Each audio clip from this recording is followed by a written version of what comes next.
Jammu Kashmir breaking. 40,000 plus एसपीओस को लेकर press conference में सेवा सिंह बाली का बड़ा बयान। सेवा सिंह बाली आज किसी भी वक्त जम्मू से दिल्ली के लिए हो सकते हैं रवाना। और क्या कहा सेवा सिंह बाली ने, देखें। जम्मू कश्मीर के अंदर हमारे 40,000 एसपीओस हैं, जिनका मुद्दा पिछले 7 साल से मैं चीख कर जम्मू कश्मीर के एलजी एडमिनिस्ट्रेशन, देश के प्रधानमंत्री, देश के होम मिनिस्टर, देश के सबसे बड़े अदालत सुप्रीम कोर्ट तक पहुंचा। वहां से सब कुछ होने के बाद प्राइम मिनिस्टर इनके फेवर में है, होम मिनिस्टर इनके फेवर में है, ऑनरेबल सुप्रीम कोर्ट इनके फेवर में है, ऑनरेबल हाई कोर्ट ने नोटिस इशू किया है। जम्मू कश्मीर के डीजीपी साहब रिप्लाई देने में कोताही बरत रहे हैं, ढील बरत रहे हैं। मैं पूछना चाहता हूं देश के होम मिनिस्टर साहब से, ये कौन सी लापरवाही या ये कौन सा इंसाफ है जो हमारे नौजवानों के साथ, हमारे भाइयों के साथ, हमारे बहनों के साथ जो शहादत तक दे रहे हैं, उनके साथ आप ये खिलवाड़ कर रहे हो। जम्मू कश्मीर के अंदर 90% यूथ सड़कों पर है। ये जम्मू कश्मीर के एलजी एडमिनिस्ट्रेशन का फेलियर है। यहाँ पर निहत्थे लोगों का कत्लेआम हो रहा है। चौराहों पर, चौकों में, स्कूलों में जाकर गोली मार दी जाती है। जम्मू कश्मीर के डीजी साहब को तुरंत इस्तीफा देना चाहिए।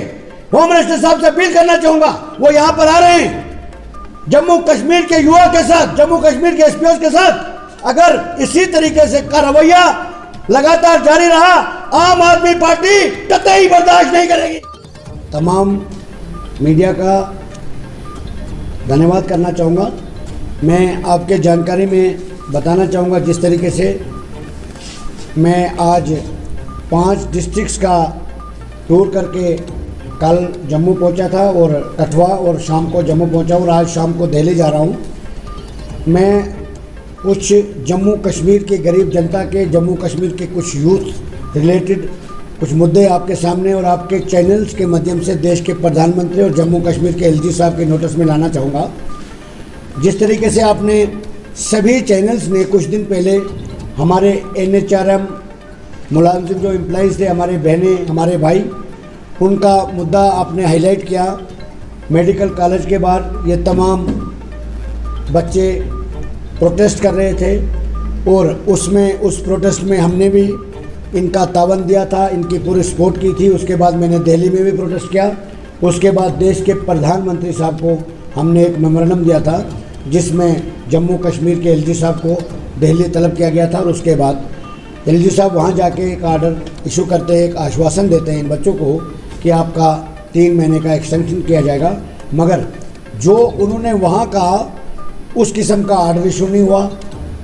जो आर्डर इशू हुआ उसको हमने दोबारा देश के प्रधानमंत्री के पास गए और उनको हमने ये मेमोरेंडम दिया है, जिसमें हमने ये कहा कि जो भी जम्मू कश्मीर के हेल्थ डिपार्टमेंट से इनका रिलेटेड जो आर्डर पास हुआ है, 3 महीने का जो एक्सटेंशन है, उसको हम एक्सेप्ट नहीं करते। और मैं ये बताना चाहूँगा, प्रधानमंत्री के ऑफिस से हमें ये लेटर मासूल हो गया है जम्मू कश्मीर के चीफ सेक्रेटरी को इस पर संज्ञान लेने के लिए, जिसमें जम्मू कश्मीर के हेल्थ डिपार्टमेंट ने ये आर्डर इशू किया था कि इनको 3 महीने की एक्सटेंशन दी जाएगी।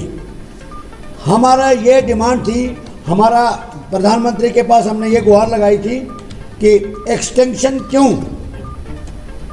ये कोई किराए पे लाए हुए लोग नहीं हैं, ये हमारे फ्यूचर हैं, जम्मू कश्मीर का भविष्य है, ये यूथ है, हमारे पढ़े लिखे बच्चे हैं। इन लोगों के साथ, इन बच्चों के साथ आप एक्सटेंशन यानी ग्लूकोज, इनको आप ग्लूकोज पर रखना चाहते हो। ये हमारा कैरियर है, हमारे भविष्य, जिस स्टेट में, जिस यूटी में यूथ के साथ नाइंसाफी होगी, यानी उस स्टेट की डेवलपमेंट के साथ आप खिलवाड़ करना चाहते हो। अब हमने ये गुहार लगाई थी क्योंकि जम्मू कश्मीर के अंदर हर मेडिकल कॉलेज के अंदर स्टाफ की बहुत कमी है। हर प्राइमरी हेल्थ सेंटर में स्टाफ नहीं है, डिस्पेंसरीज में स्टाफ नहीं है, और ये बच्चे ट्रेंड हैं, सब कुछ जानते हैं, डिपार्टमेंट में काम किया ड्यूरिंग कोरोना वायरस, इन्होंने बहुत बड़ा अच्छा काम किया। और जब इनका ऑर्डर हुआ था उसमें यह भी मेंशन था कि अगर जो अच्छा काम करेगा उनको उसका बेनिफिट दिया जाएगा, उनको प्रायोरिटी पे अपॉइंटमेंट या आगे कन्वर्ट भी किया जाएगा। और आज ये नौबत आ चुकी कि इनको सड़कों पर आना पड़ता है और 3-3 महीने की एक्सटेंशन दी जाती है, उसको हम कतई बर्दाश्त नहीं करेंगे। उसके लिए हमने देश के प्रधानमंत्री से गुहार लगाई थी और धन्यवाद भी करना चाहेंगे, क्योंकि प्रधानमंत्री ने संज्ञान लेते हुए उस लेटर का जवाब दे दिया है। अब हम आपके चैनल के माध्यम से जम्मू कश्मीर के चीफ सेक्रेटरी से गुजारिश करना चाहेंगे, जो पीएमओ ऑफिस से आपको लेटर आया है इन बच्चों के लिए, उस लेटर का उसको प्रोसेस करके इनका ऑर्डर जो है वो कंटिन्यू किया जाए। और 3 महीने जो ऑर्डर है इसको हमने not accepted already prime minister साहब को गुहार लगाई थी और उन्होंने जवाब भी दे दिया।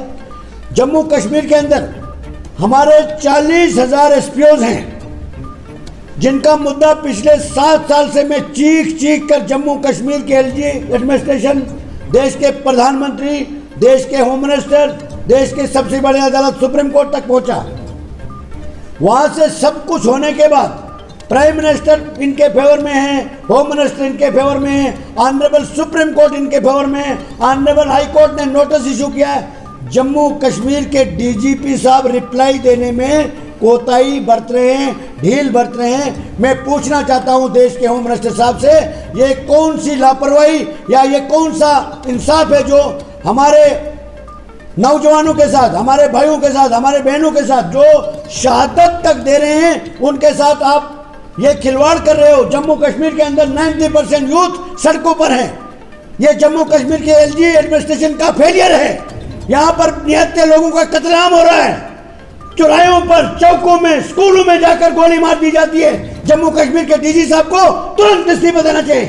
होम मिनिस्टर साहब से अपील करना चाहूंगा, वो यहाँ पर आ रहे हैं जम्मू कश्मीर के युवा के साथ, जम्मू कश्मीर के एसपीओ के साथ। अगर इसी तरीके से का रवैया लगातार जारी रहा, आम आदमी पार्टी कतई बर्दाश्त नहीं करेगी। और आज मैं शाम को दिल्ली जा रहा हूं के लिए बोला, इंसाफ गुहार लगाई। मैंने किसी की खिलाफ वर्जी नहीं की, लेकिन उसका फल मुझे ये मिलता है कि 2 दिन में बीमार होने की वजह से ना जा पाई, वो रीज़न देकर मुझे टर्मिनेट कर दिया जाता है। जो बोलने वाला है, इंसाफ मांगने वाला है, इंसाफ की गुहार लगाने वाला है, उसके साथ ये इंसाफ किया जाता है कि उसको टर्मिनेट कर दिया जाता है। मैं पूछना चाहूँगी, देश के पीएम साहब से पूछना चाहूँगी, क्या यहाँ पे इंसाफ मांगने वालों के साथ यही इंसाफ होता है? क्या उनको बाहर कर दिया जाता है? क्या गलती थी मेरी परफॉर्मेंस ख़राब कर दी? क्या हमारे जो मेडिकल एमएस सर हैं उनसे पूछना चाहूँगी, मैं 10 बार गई प्रिंसिपल से मिलने के लिए, लेकिन मिलने नहीं दिया गया मुझे। क्या हमारे साथ मैंने इतना बड़ा क्या कर दिया जिसकी वजह से मुझे टर्मिनेट कर दिया गया?